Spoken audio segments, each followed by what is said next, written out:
With the addition of the Juju Shortbow and a Terminator, the Archer class is one of the most powerful and popular classes in Dungeons. This is why, in this video, I'm going to be giving a full breakdown on the best gear like weapons, armor and pets for you to get your solo arch. I went through the recommended Cata level in my Berserker guide, but if you didn't watch it, I'll just put them all up on screen now and tell you. For the entrance, it's always going to be Catacomb 0, for floor 1, it's just going to be as soon as you can get in. Now, for floor 2, I would recommend Catacombs 5, floor 3, Catacombs 9, floor 4, Catacombs 14, floor 5, 19, floor 6, 24, and for floor 7, 27 to 28. Starting off with floor 1, there's something I want to get out of the way. Archer is not very good at earlier floors. This is because the only two really relevant archer weapons are the Juju Shortbow and the Terminator, which are both short bows, and they are so good because of the ability which they can just shoot without having to charge up the bow. This is why I often recommend just switching to Berserk at the start, and then when you reach Catacombs 15, where you can unlock the Juju Shortbow, that's where you switch to Archer. However, if you just want to switch to Archer and level up your Archer level, then Machine Gun Bow is probably your next best bet for your weapon. If you have a Hurricane Bow or a Runan's Bow, you can use that because it gives more damage than the Machine Gun Bow. For the armor, I'd recommend a full set of Strong Dragon armor, or any other armor set that you have, or just anything convenient. And you can also swap this with a Tarantula helmet to get some extra crit damage. For the pets, I would recommend just a normal damage pet, like a Griffin, or a Skeleton, or even a Wither Skeleton. And if you have survivability issues, which you probably shouldn't have at this point, then you can use a Blue Whale or Baby Yeti. In the boss fight, all you really want to do is you just want to follow around and just hit him with your bow. It's not really a very complicated boss. You kill him once, he respawns, and you kill him again. For floor 2, the gear is quite similar to floor 1, although instead of strong dragon armor, you can consider using Skeleton Grunt set. This is because it increases the ammo damage by 5% and is also dungeonizable, which gives you extra stats in dungeons. However, you do lose a lot of EHP with this, so you might have to compensate by using a Blue Whale or a Baby Yeti, although I'm sure your damage will go up. For the weapon, I recommend a Machine Gun Bow or the Hurricane Bow that you were using before, and you can choose whatever works for you. For the pet, I already mentioned that you might need to use an EHP pet. You might be fine. If so, just go with a damaged pet like the Wither Skeleton, or the Griffin pet. In the boss room, it's the same as with the Berserker guide. You kill the priest first, then the warrior, then you kill the others. Then, Scarf will respawn the mobs, and then you just kill the priest, the warrior, and then you can either focus down the Scarf, or you can kill the other undeads. In floor 3, the lack of a Juju Shortbow becomes quite apparent when you have to kill one of the guardians. However, you won't be Catacombs 15 yet, so I'd recommend a full set of Skeleton Soldier armor, although if you're not Catacombs 9, then use the Skeleton Grunt armor from the floor below. For the weapon, I'd recommend a Runan's Bow or a Hurricane Bow. I think the Machine Gun Bow doesn't do enough damage. However, the ability of the Machine Gun Bow is actually quite good because it has rapid fire. For the pets, I would recommend a legendary Wither Skeleton or a legendary Skeleton. Griffin is okay here, but I'd say it's just not good enough for Archer, and I think the other two pets slightly have an edge over it. And as always, if you're struggling for effective health, then the Baby Yeti or the Blue Whale is another alternative. In the boss fight, your Archer's job is just to kill one of the guardians. Your teammates should deal with the rest of them, and your job is to only do one, but if your teammates are just monkeys, then you might have to go help them out. In the second phase, all you need to do is just kill the professor, and yeah, he'll just die. And then in the third phase, you just kill him again. Yeah, it's not very complex. Alright, so in the earlier floors, you can maybe get away without using a Juju, but floor 4, you need to get it. Floor 4 without a Juju Shortbow is almost like watching my video without subscribing to my channel. Take a hint.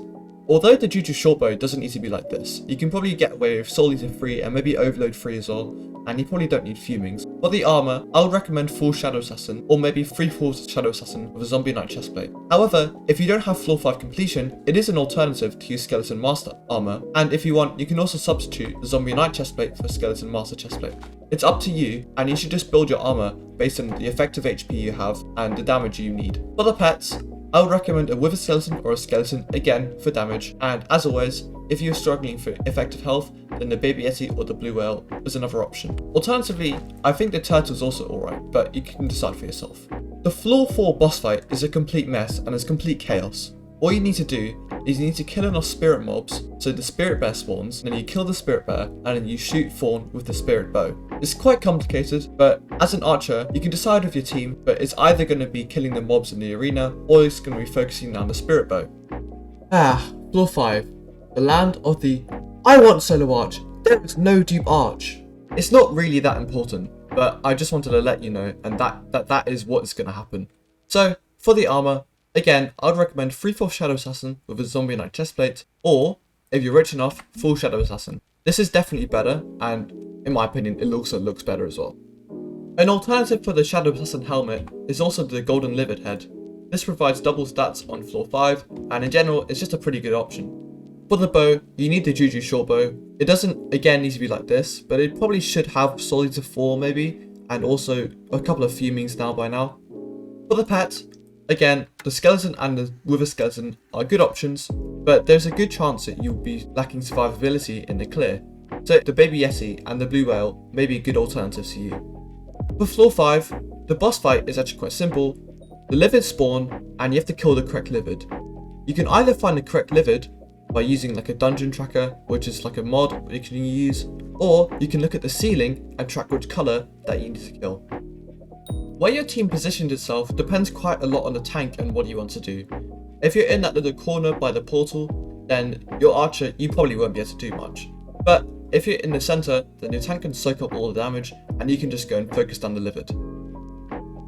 Floor 6 is a floor that is quite favourable for the archer, especially in the boss room, because the terracottas and the giants are both quite weak to bows and they take lots of knockback as well.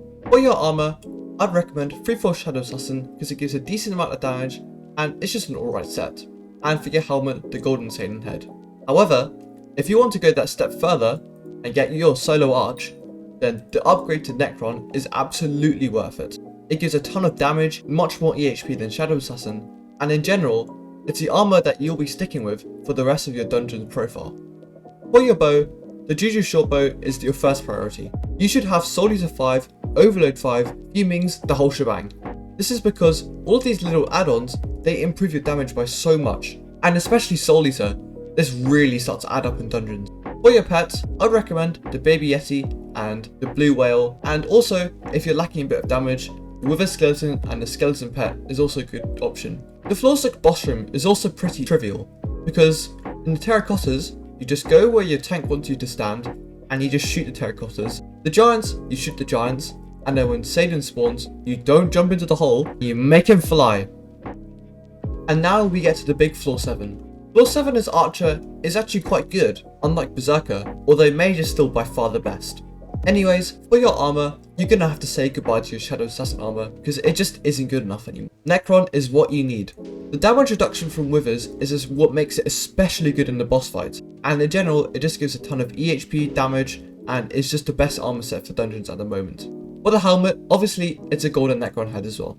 For the weapon, the Juju short bow is a good option, although if you really want to separate yourself from the rest, you can get a Terminator, although I don't have one because I'm a broke boy.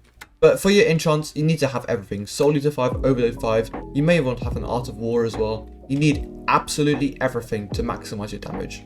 As for your pets, you probably need the Baby Yeti or the Blue Whale in the clear, although in the boss fight, you want to have the Wither Skeleton, because you take less damage from skeletons, and you also deal more damage, and also the Death's Touch is also very good. So in general, it's just a great pet to have in the floor 7 boss room.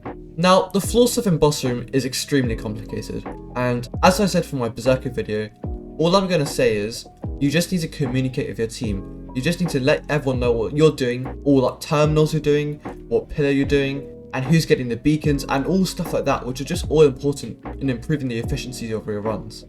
If you just communicate with your team, even if it's in Party Finder, your runs will be so much easier and quicker. I promise you, you'll be making so much more money. And with the end of floor 7, that concludes my archer guide. If you found this useful or helpful at all, then please leave a like, and if you're extra cool, then please consider subscribing. Anyways, happy grinding and good luck with your dungeon journeys.